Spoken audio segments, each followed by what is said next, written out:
Hello मेरे प्यारे भाइयों बहनों, तो कैसे हैं आप लोग और कैसी चल रही है आपकी बोर्ड 2027 की तैयारी। मैं आशा और उम्मीद करता हूं कि मेरे सभी प्यारे भाई बहन स्वस्थ होंगे, मस्त होंगे और अपनी 2027 बोर्ड परीक्षा में व्यस्त होंगे। तो मैं अपने सभी प्यारे भाई बहनों के लिए लेके आ चुका हूं फिजिक्स के टॉप 50 मोस्ट इंपॉर्टेंट टॉपिक्स।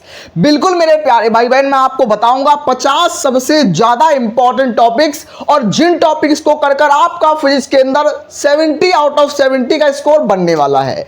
मेरे प्यारे भाई बहन, ये टॉपिक अगर आप कर लोगे तो आपका 2027 का बोर्ड एग्जाम बढ़िया नहीं बहुत बढ़िया जाएगा। मतलब जो मैं टॉपिक लेके आया हूं सारे टॉपिक मैं पिछले 10 सालों के पेपर्स को देखकर बनाकर लेके आया हूं और उन टॉपिक को आपको सबसे पहले तैयार करना है। ये वो 50 टॉपिक होने वाले हैं कि अगर आप इतना भी करके अगर बोर्ड में जाते हो तब भी आपका रिजल्ट एक बढ़िया और डिस्ट्रिक्ट टॉपर, स्टेट टॉपर लायक रिजल्ट बनता है। तो आइए, मैं बिल्कुल देरी नहीं करूंगा, अपने क्लास को शुरू करूंगा और आपको वो सारे 50 टॉपिक बता दूंगा। प्यारे भाई बहन, मैं उन सारे टॉपिक्स को आपके सामने लेके आ चुका हूं। वो सारे टॉपिक्स आप 1 बाय 1 अपने कॉपी पर लिखोगे, अलग से उनको प्रैक्टिस करोगे। इन टॉपिक्स को आप देखो, ये टॉपिक नहीं आपके लिए रामबाण होने वाले हैं। 2027 के 50 ऐसे टॉपिक मैं लेके आया हूं जिनको करने के बाद आपका फिजिक्स में स्कोर जो है वो 70 आउट ऑफ 70 का बनने वाला है। मेरे प्यारे भाई बहन, आप सुनो, सबसे पहले आपको करना होगा कुलाम का नियम। कुलाम का नियम में परिभाषा भी आपको करनी पड़ेगी, कुलाम के नियम का न्यूमेरिकल्स भी आपको करने पड़ेंगे क्योंकि यहां से न्यूमेरिकल्स भी आते हैं। दूसरा आपको करना पड़ेगा विद्युत क्षेत्र की तीव्रता की परिभाषा और यहां से न्यूमेरिकल्स भी आते हैं विद्युत क्षेत्र की तीव्रता से।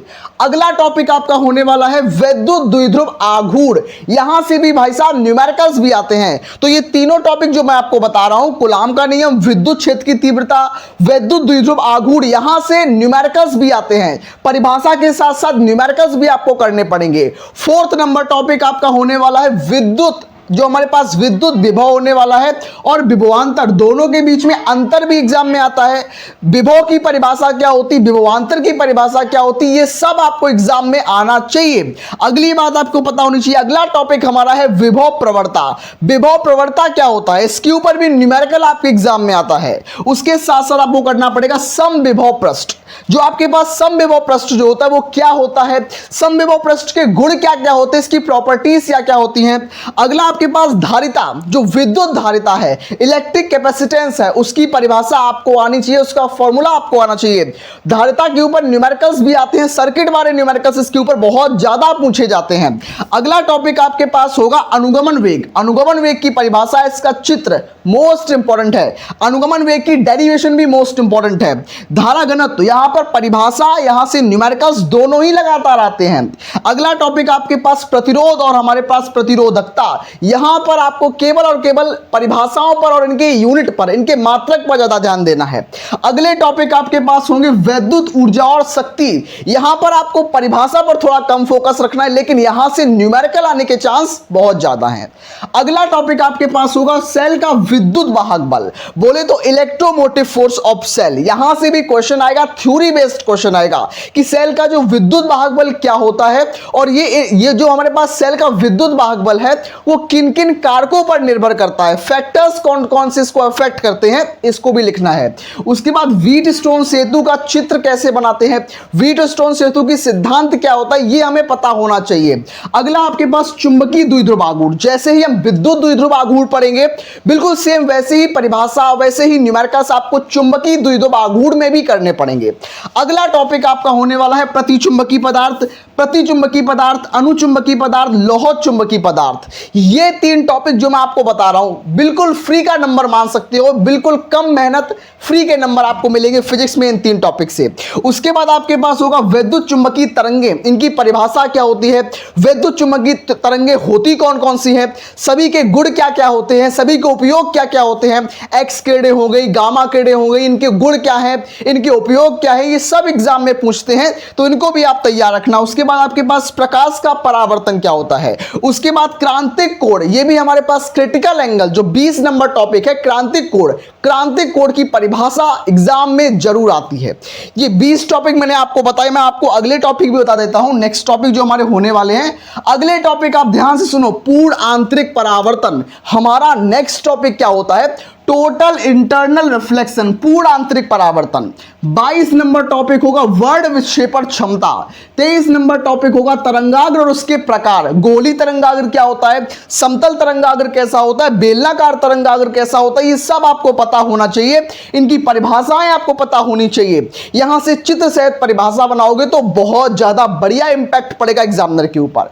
उसके साथ प्रकाश का व्यतिकरण क्या होता है, संपोषी व्यतिकरण क्या है, विनाशी व्यतिकरण क्या है, इसके प्रकार भी आपको पता होने चाहिए। अगला आपके पास होगा प्रकाश का विवर्तन क्या होता है, आपके पास नाभिकीय संलयन क्या होता है, आपके पास नाभिकीय विखंडन क्या है, द्रव्यमान क्षति, बंधन ऊर्जा और हमारे पास हाइड्रोजन स्पेक्ट्रम।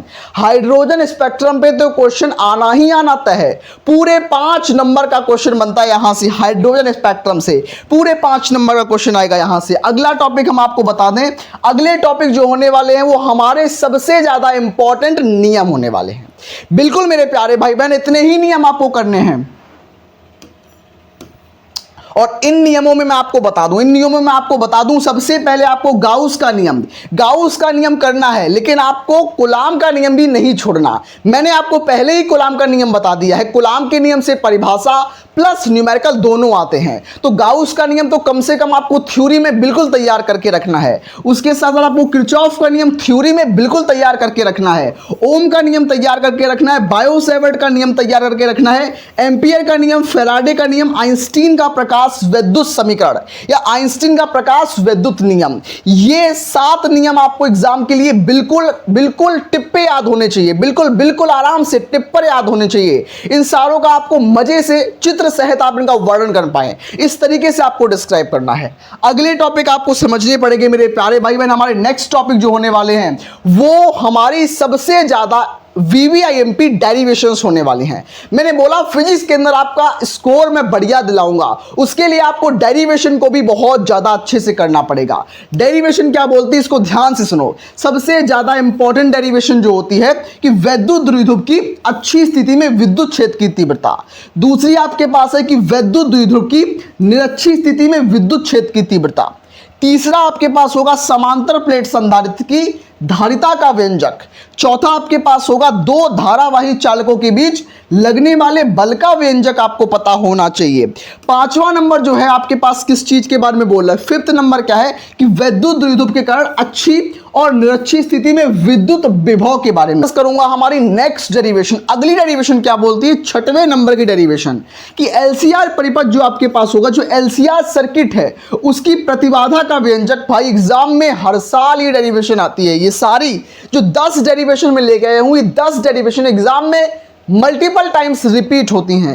7वें नंबर की डेरिवेशन क्या बोलती है कि प्रिज्म द्वारा अपवर्तन का व्यंजक निकालिए। प्रिज्म के द्वारा जो अपवर्तन की डेरिवेशन है यह भी एग्जाम के लिए मोस्ट इंपॉर्टेंट है। अगली 8वें नंबर की डेरिवेशन क्या है कि हाइड्रोजन स्पेक्ट्रम की विभिन्न श्रेणियों के लिए सूत्र निकालना। लाइमन श्रेणी, बामर श्रेणी, पास्चन श्रेणी, ब्रैकेट श्रेणी, हुंड श्रेणी, सभी श्रेणियों के लिए हमारे पास क्या निकालना होता है, सूत्र निकालना होता है हाइड्रोजन स्पेक्ट्रम की। 5 नंबर का क्वेश्चन होता है।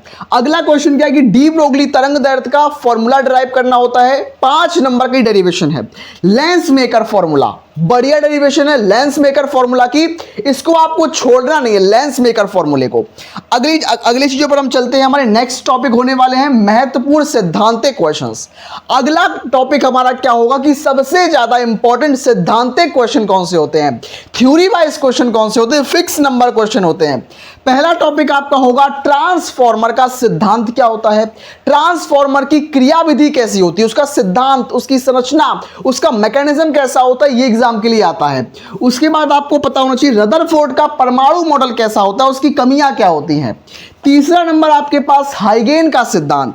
चौथा नंबर आपके पास पीएन संधि डायोड जो होता है वो अर्ध तरंग दृष्टिकारी के रूप में, पूर्ण तरंग दृष्टिकारी के रूप में एग्जाम में आता है। चौथा नंबर दोबारा से डल चुका है, लेकिन यहां पर आप 5वां नंबर कर सकते हैं इसको, 5वां नंबर कि पीएन संधि डायोड पूर्ण तरंग दृष्टिकारी के रूप में क्या होता है। ऊपर दिया गया अर्ध तरंग दृष्टिकारी के रूप में, नीचे दिया गया पूर्ण तरंग दृष्टिकारी के रूप में।